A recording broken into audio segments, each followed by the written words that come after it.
If you're expecting a cohesive argument, you're looking in the wrong place.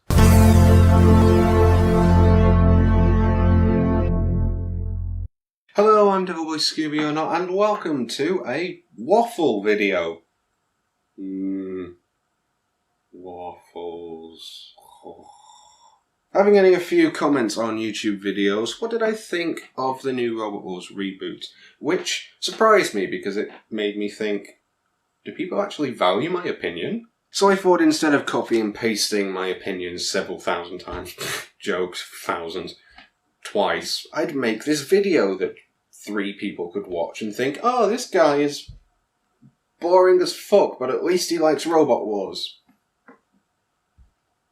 Which is probably a fair assessment of me. Now, what I'm not going to do is call the reboot a nerd wank fest like a certain person I saw on YouTube that maybe needs a shave and a better camera before he starts preaching his obnoxious opinions. In fact, one of the main things that being a member of the community Team Human has taught me is that you should embrace your nerdiness. I've made no secret that I've loved Robot Wars all my life, except for the first 3 years when it wasn't on the telly. Unless I was some sort of weird psychic that saw the future, which I would have loved to be. But unfortunately, the only thing I've ever correctly predicted is that the DFS sale would still continue after the rapture. If I was asked any question about Friends or Harry Potter, I would know the answer within 10 seconds, and that's not because I've googled it. I'm not that fast a typist.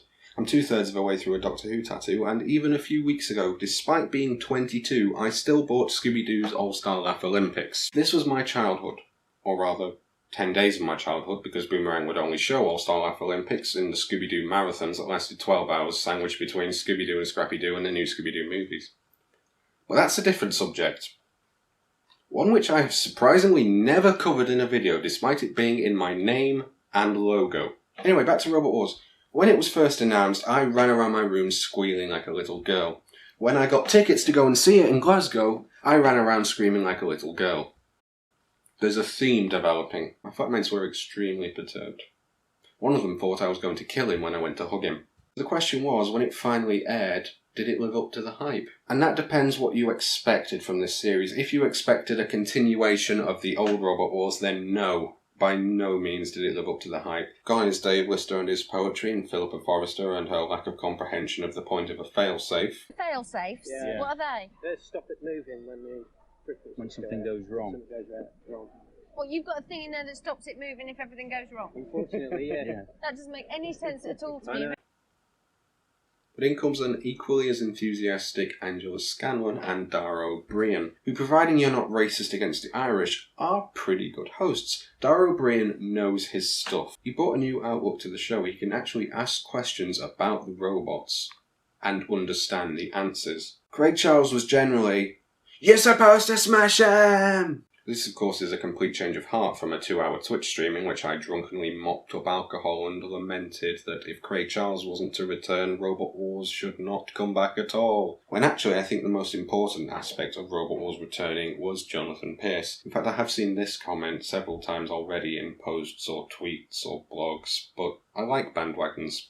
Much more eco-friendly. Jonathan Pierce was the voice of Robot Wars. Without him, it probably wouldn't have worked as well coming back. It would have felt a bit awkward having a new person. I mean, imagine having Jason Mohammed or Hazel Irvine do it when they know fuck all. Jonathan Pierce was a commentator for a very significant period. He was the only person that didn't change throughout the entire run, except for Stuart McDonald and maybe a few other people behind the scenes.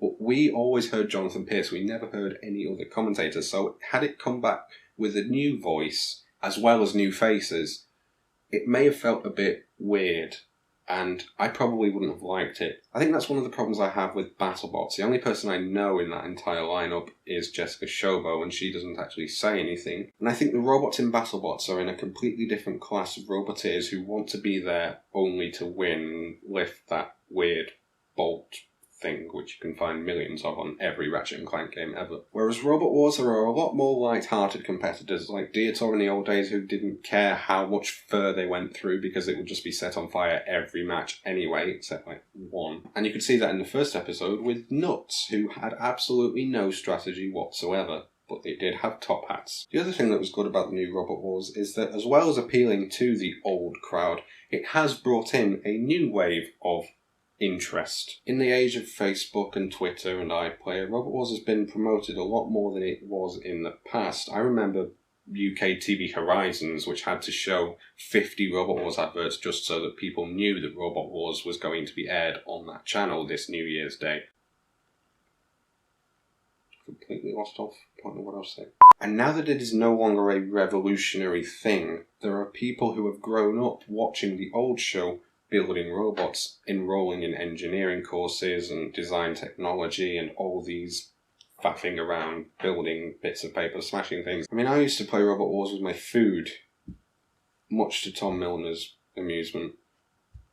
I don't know why he found it so funny, but there you go. Small life, I suppose. The Daily Mail review of the first episode said that nothing had changed about Robot Wars, that it was the same stale format, and that nothing was excitingly new, and that it was a waste of time. They also said that Razor deliberately committed suicide, which is another point that I disagree with, but that's beside the point, because everybody in the Daily Mail talks bullshit anyway, so I don't see why I should rise to that argument. But actually, very few things have stayed the same. The house robots have been revamped, it's an entirely new production staff, an entirely new arena. I'm not sure if the bigger bit was true. I mean, for me, the biggest arenas still look to be the Series 3, but that just might be the top-down perspective that they gave it. The longer this goes on, the less sense I'm going to make. The reboot of Robot Wars was very friendly in that you didn't have to have seen the old show to get it. It's an easy format of just smashing things together. So my mum came in to watch it, and she was like, "Haha, flippy, flippy, smashy, smashy." Whereas I was too busy going, "Oh my god, it's the General from Series 3 Robotic Soccer!" Well, that's good because it caters to all audiences, not just niche, hardcore robot porn lovers, or whatever people might say. Don't listen to it, it's bullshit. Anybody can watch Robot Wars. My grandmother loved watching it, even though admittedly she didn't remember Terahertz, but she did remember Razor.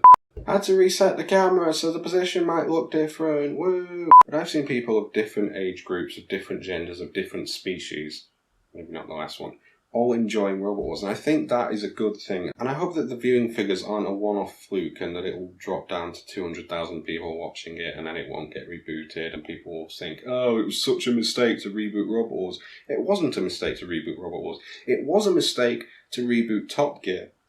Top Gear, they tried to do the same thing with different people. Robot Wars is trying to do a slightly different thing with different people, but enough of the same people so that it is still nostalgic, but also completely 21st century. I mean, if you look at the competitors this year, you don't see a single Cruella box on wheels. The closest you get is Overdoser, probably. Although admittedly I haven't seen all of the competitors because I wanted it to be a surprise. Much like seeing one of the competitors live was an, "Oh my god, they're still around?" Now, just before I wrap this up and have to reposition the camera again because it keeps running out of space because I've waffled for so long. Waffles. I'll just talk about one more aspect, and that is spin-off merchandise. So many people that I've seen have been, hopefully they'll bring out a new Robot Wars game. Yay. Personally, I really hope they don't. Not just because I would be beguiled into playing it, but also because if you look at the old Robot Wars games, they are abysmal. The days are gone where every TV show needs a spin-off video game. Can you imagine Luther the video game? Or Downton Abbey the video game? No. And as this guy pointed out, link in the description, can't remember his name, retro review thingy, I probably should have looked this up before I started the video, and I said I would actually look it up, and now I'm going to stop spinning my hand around because it makes me look like I'm fucking special. The Robot Wars games of old were rubbish. And I doubt a new one would be that much better other than a graphical improvement. I mean, look at Robot Arena 3. As much as I have tried not to look at it, I'm well aware that 14 years after 2, it's a worse game because it's so buggy, graphical glitches, and just generally a fucked up engine. And that was made by an actual games company. The BBC do not have an unlimited supply of taxpayers' money to hire out an actual credible games company, or EA. So it's just going to be another knockoff, pretty shit title. And that would just debase the franchise rather than actually helping it. So, leave it as a TV show, release it on DVDs, maybe do some toys, that I wouldn't be against. But video games, stay away. And with that, my waffle is over, and I'm off to spend 7 hours editing this shit. I've been DevilboyScooby. Till next time, piss off. Scooby boy, blah blah blah.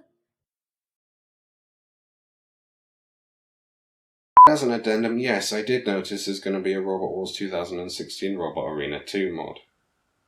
Don't get your hopes up of me playing it. I'm sure there are lots of people who would actually enjoy playing it on the internet. Watch their videos instead. Bye. In fact, what being a member of Team Human, which is an amazing online community, has taught me most is that you should embrace being nerdy. Embrace! I'm turning into some sort of splash. Gone is the poetry of Dave Lister, and gone is Philippa Forrester with her...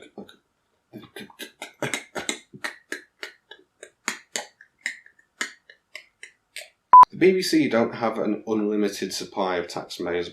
It's